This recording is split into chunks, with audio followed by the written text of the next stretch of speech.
নমস্কার বন্ধুরা, মনিকাস কিচেনে সবাইকে স্বাগতম। আজ আমি শেয়ার করব সবার প্রিয় একটা দুর্দান্ত রেসিপি পাটিসাপটা। এটা খুব সহজে আপনারা বাড়িতে বানিয়ে ফেলতে পারবেন। চলুন এবার রেসিপিটি শুরু করা যাক। এখানে আমি একটা বড় সাইজের পাত্র নিয়েছি। তার মধ্যে 200 গ্রাম চালের গুঁড়ো, 100 গ্রাম ময়দা আর 50 গ্রাম সুজি আর সামান্য একটু লবণ আর পরিমাণ মতন এখানে আমি খেজুরের গুড় নিয়েছি।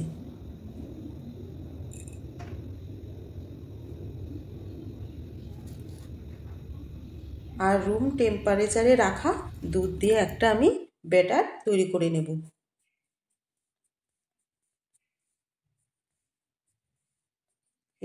এবার আমি ভালো করে মিশিয়ে নেব। একবারে বেশি দুধ দেবেন না, নাহলে বেশি পাতলা হয়ে যাবে। অল্প অল্প করে দুধ দিয়ে ব্যাটারটা রেডি করতে হবে। খুব ভালো করে এটাকে মিশিয়ে নিতে হবে।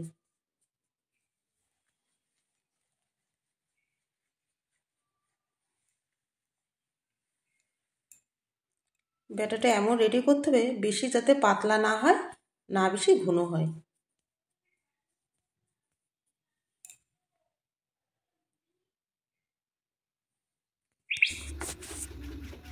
এবার এটাকে আমি আধা ঘন্টা মতো ঢাকা চাপা দিয়ে রেখে দেব।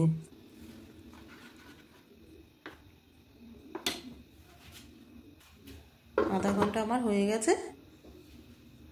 দেখুন, আমার মনে হলো আর একটু এর মধ্যে দুধ মেশাতে হবে, তাই আমি সামান্য একটু দুধ দিয়ে আমি এটাকে আর একটু পাতলা করে নিয়েছি। ঠিক এরকম হবে, না পাতলা না ঘন। আর নিয়েছি পাটিসাপটা পুরের জন্য মাখা সন্দেশ। এবার গ্যাসে আমি একটা প্যান বসিয়ে দিয়েছি। প্যানটাকে ভালো করে গরম করে নিয়ে আমি অল্প একটু সাদা তেল ব্রাশ করে নিয়েছি। এবার এক হাতা ব্যাটার দিয়ে ঘুরিয়ে ঘুরিয়ে এইভাবে পাতলা করে বানিয়ে নিতে হবে। এটা খুব পাতলা করলে বেশি ভালো হয়। এবার ওই সন্দেশ পুরটা দিয়ে সাইডে করে দিয়ে খুন্তি দিয়ে ভালো করে এইভাবে মুড়িয়ে দিতে হবে।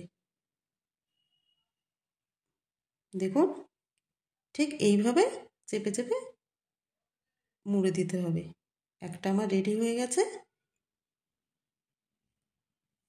এবার এই একইভাবে আমি আর একটা বানিয়ে নেব। আস্তে করে এরকমভাবে ঘুরিয়ে ঘুরিয়ে পাতলা করে দিতে হবে। চিটে দিয়ে এবার একটু শুকিয়ে গেলে তারপরে পুরটা তার উপর দিয়ে এইভাবে বসিয়ে দিতে হবে।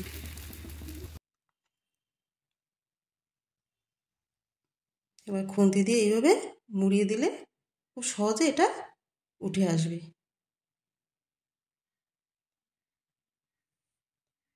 পাটিসাপটা আমার বাকিগুলো আমি এইভাবে করে নিয়েছি।